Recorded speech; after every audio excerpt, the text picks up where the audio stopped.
Pemirsa, proses negosiasi tarif resiprokal 32% masih berlangsung hingga hari ini di Washington DC. Berdasarkan laporan awal proses negosiasi, Indonesia sepakat untuk memborong gandum dan minyak Amerika Serikat.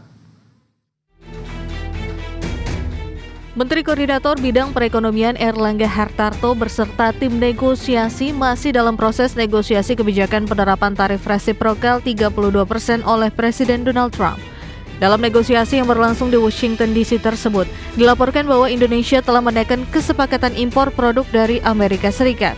Produk energi hingga biji-bijian menjadi barang utama yang akan dibeli Indonesia sebagai tawaran ke pemerintah Amerika Serikat untuk menurunkan tarif impor. Kesepakatan meningkatkan pembelian barang-barang tersebut menurut laporan AFP yang dikutip dari pemberitaan Channel News Asia atau CNA, dikonfirmasi langsung oleh Menteri Koordinator Bidang Perekonomian Erlangga Hartarto, di mana Indonesia berjanji untuk meningkatkan impor pertanian, energi, dan barang dagangan untuk menutup kesenjangan perdagangan dengan Amerika. Bahkan telah dicapai kesepakatan senilai 1,25 miliar dolar Amerika atau sekitar 20,1 triliun rupiah untuk membeli lebih banyak gandum Amerika. Pemerintah sendiri cukup optimis upaya negosiasi dan diskusi bisa menghasilkan administrasi kesepakatan dengan Trump untuk menurunkan tarif.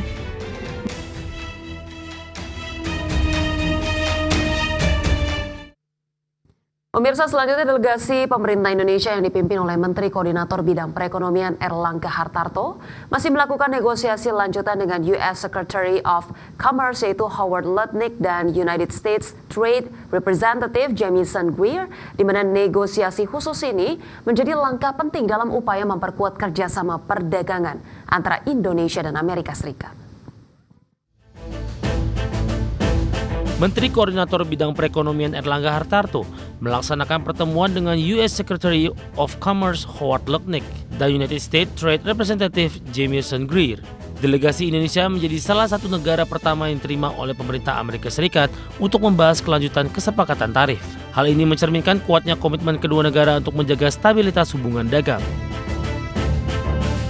Dalam pertemuan tersebut, Menko Erlangga menyampaikan apresiasi atas proses negosiasi yang selama ini berjalan konstruktif dengan pihak Amerika Serikat. Perundingan mencakup isu tarif, hambatan non-tarif, ekonomi digital, keamanan ekonomi, serta kerjasama komersial dan investasi. Dalam proses negosiasi di Washington DC tersebut, Indonesia dan Amerika Serikat sepakat untuk mengintensifkan perundingan tarif dalam 3 minggu ke depan untuk memastikan hasil terbaik dan saling menguntungkan bagi kedua belah pihak. Juru bicara Kementerian Koordinator Bidang Perekonomian Haryo Limanseto menegaskan bahwa hubungan Indonesia dan Amerika Serikat selama ini terjalin sangat baik dan perlu terus diperkuat, di mana Indonesia dan Amerika juga melihat potensi besar untuk memperluas kerjasama di sektor strategis. Kehadiran Pak Menko di sana untuk bertemu dengan pihak-pihak yang selama ini bernegosiasi itu merupakan respon dari pemerintah Indonesia terhadap surat yang disampaikan pemerintah AS kepada pemerintah Indonesia. Karena dari surat tersebut kami melihat masih tersedia ruang untuk merespon. Dan dijadwalkan juga baru dimulai tanggal 1 Agustus. Jadi pemerintah Indonesia dalam hal ini akan mengoptimalkan kesempatan yang tersedia demi kepentingan nasional ke depan. Selanjutnya, Indonesia akan melanjutkan negosiasi dengan Amerika dengan itikat baik dan memastikan bahwa kerjasama yang terjalin mampu memberikan manfaat yang nyata bagi kedua negara. Dari Jakarta, Tim Liputan ADX Channel. Ya, berikutnya pemirsa, Menteri Keuangan Sri Mulyani Indrawati menilai harusnya lembaga multilateral seperti Organisasi Perdagangan Dunia atau WTO, Perserikatan Bangsa-Bangsa, Dana Moneter Internasional atau IMF, hingga Bank Dunia harus bisa berperan aktif mengatasi perang dagang yang tengah ditetapkan ataupun diterapkan Presiden Donald Trump. Di mana Menteri Keuangan Sri Mulyani menegaskan bahwa kebijakan tarif resiprokal Amerika terhadap 14 negara termasuk Indonesia bisa berdampak menimbulkan ancaman dan gejolak perdagangan global. Terlebih lagi perang tarif ini membuat situasi global sangat tidak stabil atau volatile dan cukup kompleks bagi perekonomian global. Untuk itu Indonesia menyarankan agar lembaga-lembaga multilateral tersebut bisa segera menyelesaikan sengketa kebijakan tarif timbal balik resiprokal sepihak Donald Trump. Seluruh dunia, karena ini lebih dari 89 negara akan terkena, makanya proyeksi ekonomi dunia menjadi melemah karena adanya langkah tersebut. Menko Perekonomian beserta menteri terkait sudah mulai dan terus melakukan komunikasi dengan pemerintahan Amerika Serikat. Di sana sendiri juga terdiri dari beberapa kementerian, Bapak. Ada USTR, ada Secretary Commerce, ada Secretary Treasury, dan juga ada dari White House sendiri. Maka kita berkoordinasi dan berkomunikasi dengan mereka. Kita berharap kita akan tetap mendapatkan hasil. Ya, kalau berbicara soal negosiasi antara Indonesia dan Amerika Serikat yang kembali berlangsung ya, Cak, rasa-rasanya kok saya tadi agak sedikit sepaham atau setuju dengan apa yang diungkapkan oleh ekonom ya, Cak, ya, bahwa sepertinya tidak perlu lagi Indonesia untuk kemudian mengobrol sisi-sisi lain yang kemudian bisa ditawarkan ke Amerika Serikat, karena apa yang ditawarkan saja kemarin sepertinya belum bisa memenuhi apa yang diinginkan Amerika Serikat, terutama terkait dengan pengurangan defisit perdagangannya, sehingga ya mungkin bisa lebih bijaksana lagi untuk kemudian agak bergeser sedikit mencari pasar-pasar lainnya untuk kemudian bisa difokuskan daripada terlalu terjebak terkait dengan negosiasi ini. Iya, karena rasanya udah kalau orang bilang jor-joran gitu ya.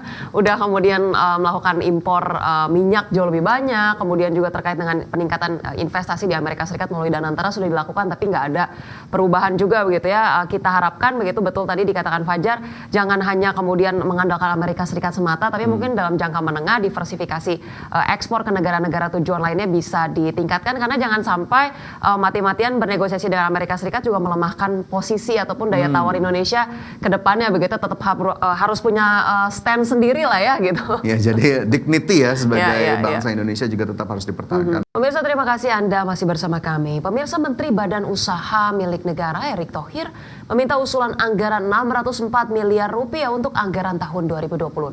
Alokasi anggaran tersebut akan digunakan untuk mendukung program kerja Kementerian BUMN dan mengawal penugasan pemerintah. Dalam rapat kerja dengan Komisi 6 DPR RI, Menteri Badan Usaha Milik Negara Erick Thohir meminta usulan anggaran 604 miliar rupiah untuk Kementerian BUMN di tahun 2026. Alokasi anggaran tersebut nantinya akan digunakan untuk mendukung program kerja Kementerian BUMN dan mengawal penugasan pemerintah serta membantu kegiatan Danantara. Erick memastikan Kementerian BUMN bersama Danantara telah berkomitmen untuk meningkatkan performa BUMN. Salah satunya dengan memperkuat koordinasi dalam pengangkatan direksi serta komisaris BUMN. Kementerian BUMN kita memerlukan pendanaan kurang lebih 604 miliar. Yang tadi kalau kita lihat dari dividennya sendiri, di Perum nanti ada dividen. Ya, kita lihat dengan perbaikan Perum, kita yakini nanti ada tambahan dividen di situ. Atau 1% yang memang dari Danantara sendiri.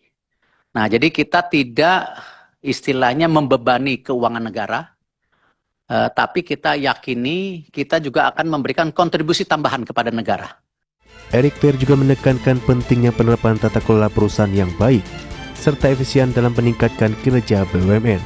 Dari Jakarta, Ricky Anwar di Tim Liputan IDX News.